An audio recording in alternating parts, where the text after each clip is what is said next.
বিকেলের নাস্তায় চায়ের সাথে খাওয়ার জন্য মজাদার একটি স্ন্যাক্স আইটেম। খুব অল্প সময় নিয়ে অল্প উপকরণে তৈরি করে নেওয়া যাবে এই নাস্তাটি। খুবই মজাদার এবং সুস্বাদু। মাত্র এক মুঠা পালং শাক দিয়ে বাসার সবার জন্য এই নাস্তাটি তৈরি করে নিতে পারবেন।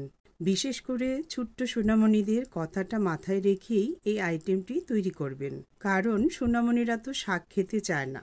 তাই এই বুদ্ধিটা খাটিয়ে তাদেরকে শাকটাও খাওয়ানো হলো আর পুষ্টির ঘাটতিটাও পূরণ হলো। আসসালামু আলাইকুম everyone, welcome to cooking recipes by Smriti. আজ আমি আমার সকল বন্ধুদের জন্য নিয়ে আসলাম একটি মজাদার নাস্তার আইটেম। আশা করছি আপনাদের সকলের কাছে এই রেসিপিটি অনেক অনেক ভালো লাগবে। তাহলে চলুন দেখিয়ে দিচ্ছি কিভাবে এই মজাদার নাস্তা আইটেমটি তৈরি করেছি। এই তো আমি এক মুঠা ফ্রেশ পালং শাক নিয়েছি। শাকগুলোকে বেছে ধুয়ে পরিষ্কার করে নিয়েছি। এবার শাকগুলোকে আমি ব্লেন্ড করে পেস্ট তৈরি করে নেব। আপনারা চাইলে শিলপাটায় পিষে নিতে পারেন। এই তো দেখুন, স্মুথ একটা পেস্ট তৈরি করে নিয়েছি। এই ভুলের মধ্যে আমি 2 কাপ সাদা আটা নিয়েছি। আটার মধ্যে হাফ চা চামচ লবণ দিয়ে দিচ্ছি 1 চা চামচ কালো জিরা।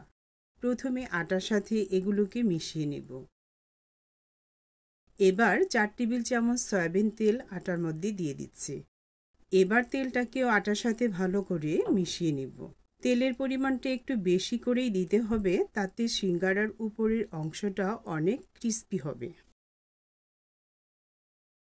তেলটা ভালো করে মিশিয়ে নেওয়ার পর হাতে কিছুটা আটা নিয়ে মুঠি করে দেখতে হবে যে মুঠি হয় কিনা। যদি এইরকমভাবে একটা মুঠি হয় তাহলে বুঝে নিতে হবে যে তেলটা মিশানো একদমই পারফেক্ট হয়েছে। এবার অল্প অল্প করে পালং শাকের পেস্ট দিয়ে আটাটাকে মথে নিব। একবারে সবটুকু ঢেলে দিব না, তাতে আটার ডোটা নরম হয়ে যেতে পারে। লুচি পরোটা বানাতে যে রকমের ডো লাগে ঠিক সেই রকমের ডোটা তৈরি করে নিব। এই তো আটার ডোটা ঠিক এরকমেরই হবে।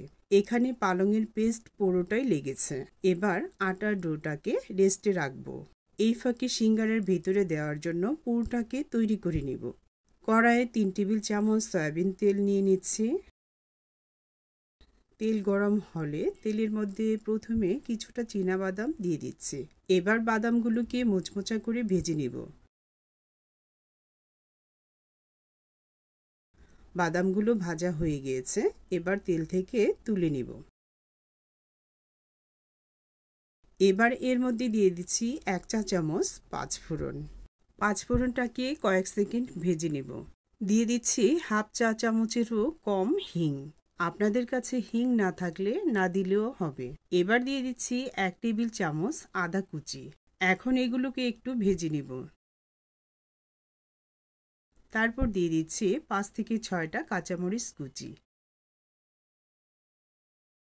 হালকা যখন বাদামি কালারের হবে তখনই দিয়ে দিচ্ছি সিদ্ধ করে রাখা গোলালু। আমি গোলালুগুলোকে আগে থেকেই সিদ্ধ করে খোসা ছাড়িয়ে ভেঙে রেখেছিলাম। এখানে চাইলে কাঁচা আলুগুলোকে ছোট ছোট পিস করে কেটেও দেওয়া যাবে। আপনারা একটা জিনিস লক্ষ্য করেছেন? আমি কিন্তু এখানে পেঁয়াজ রসুন ইউজ করিনি, কারণ আমি সিঙ্গারার পুরটাকে নিরামিষি করে রান্না করব। তাই অনেক আগে আমার এক ভিউয়ার্স বন্ধু আমাকে রিকোয়েস্ট করেছিল নিরামিষি কিছু রেসিপি দেখাতে। সেটা মনে করে আমার আজকের রেসিপিটি। পেঁয়াজ রসুন দিইনি বলে স্বাদের কোনো কমতি হবে না। এবার দিয়ে দিচ্ছি সামান্য একটু হলুদের গুঁড়া। আলুর পিসগুলোকে আরেকটু ভেঙে ভেঙে দিব। এবার আলুর মধ্যে দিয়ে দিচ্ছি হাফ চা চামচ লবণ। দিয়ে দিচ্ছি হাফ টেবিল চামচ চিলি ফ্লেক্স।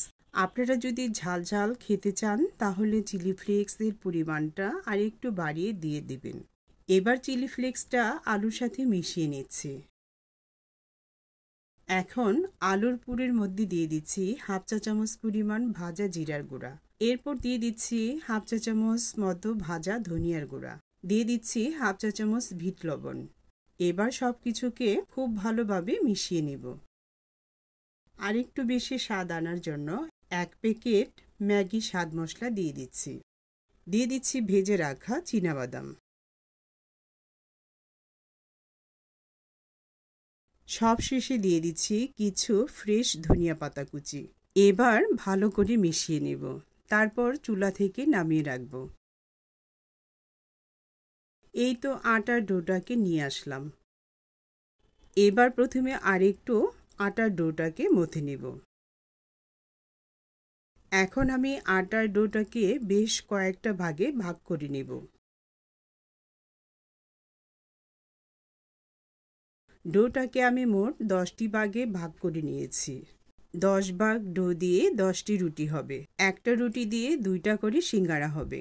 আমার মোট 20টা সিঙ্গারা হবে। 1 পিস আটার ডো নিয়ে নিয়েছি।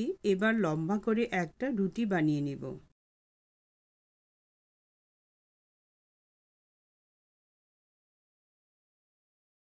এই তো দেখুন রুটিটাকে ঠিক এইরকম করে মোটা করে বেলে নিয়েছি।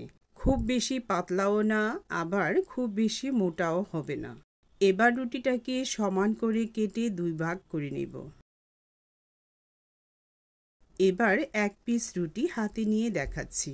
দেখুন প্রথমে একটা সাইড এভাবে ভাঁজ দিয়ে নেব। তারপর সামান্য একটু পানি লাগিয়ে নেব এর সাইডে। এরপর ডান সাইডটাকে পানি দেওয়া অংশের সাথে আটকিয়ে দিব। দেখুন একটা খিলির মতো হয়ে গেল। এবার খিলির ভিতরে ঠেসে ঠেসে পুর ভরে নেব। দেখুন এই 2 সাইড লাগিয়ে দিলে সিঙ্গারার শেপ সুন্দর হবে না।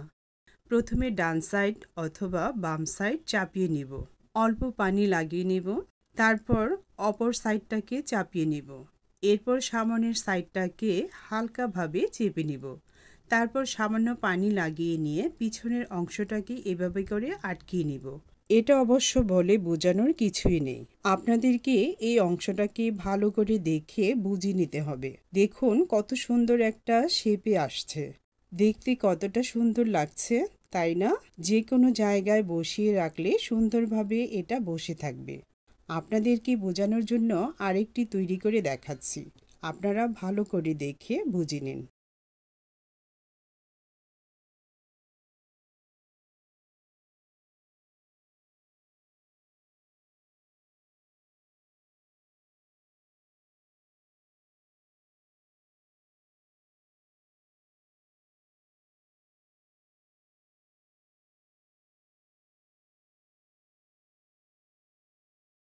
এভাবে করে আমি সবগুলো সিঙ্গারা বানিয়ে নেব। এই তো সিঙ্গারা ভাজার জন্য কড়াইয়ের মধ্যে বেশ অনেকটা পরিমাণ তেল গরম হতে দিয়েছি। তেলটা হালকাভাবে গরম হলে সিঙ্গারার তেলের মধ্যে ছাড়তে হবে। খুব বেশি গরম তেলের মধ্যে সিঙ্গারা ভাজা যাবে না, তাহলে উপরটা খুব দ্রুত কালার হয়ে যাবে আর ভেতরের অংশটা কাঁচা থেকে যাবে। দেখুন আমার তেলটা কিন্তু অনেক বেশি গরম হয়নি। ঠিক এইরকম তাপমাত্রার তেলের মধ্যে দিয়েই চুলার তাপটাকে মিডিয়াম লোতে রেখে সিঙ্গারাগুলোকে ভাজতে হবে। তবে সিঙ্গারাগুলো একদমই ভিতর থেকে মুচমুচে হবে। খুব ধৈর্য নিয়ে সিঙ্গারাগুলোকে ভাজতে হবে। এই তো দেখুন ভাজার পর সিঙ্গারাগুলোর উপরের কালারটা চেঞ্জ হয়ে গিয়েছে, কিন্তু ভেতরে সবুজ কালারটা ঠিকই আছে। এভাবে করে আমি সবগুলো সিঙ্গারা ভেজে তুলে নেব। এই তো দেখুন পালং সিঙ্গারাগুলো একদমই রেডি। দেখুন কতটা সুন্দর লাগছে, তাই না? আমার কাছে তো অনেক অনেক সুন্দর লাগছে, আর খেতে তো অনেক মজাদার হয়েছিল। আমি একটা ভেঙে দেখাচ্ছি। দেখুন ভেতরের সবুজ কালারটা এখনো কিছুটা আছে। আমি তো খাচ্ছি, তাই আমি বুঝতে পারছি যে কতটা পরিমাণে মজার হয়েছে। আর এই সিঙ্গারাগুলোকে যে আমি নিরামিষভাবে তৈরি করেছি সেটা কেউ খেলে বুঝতেই পারবে না, এতটা মজার হয়েছে। আশা করছি ভিউয়ার্স বন্ধুরা আপনাদের কাছে আমার আজকের রেসিপিটি অনেক অনেক ভালো লেগেছে। রেসিপিটি ভালো লেগে থাকলে আমার ইউটিউব চ্যানেলটিকে সাবস্ক্রাইব করে রাখবেন এবং একটা লাইক দিয়ে ভিডিওটি অন্য বন্ধুদের সাথে শেয়ার করে দিবেন, তাদেরকে দেখার সুযোগ করে দিবেন। আল্লাহ হাফিজ।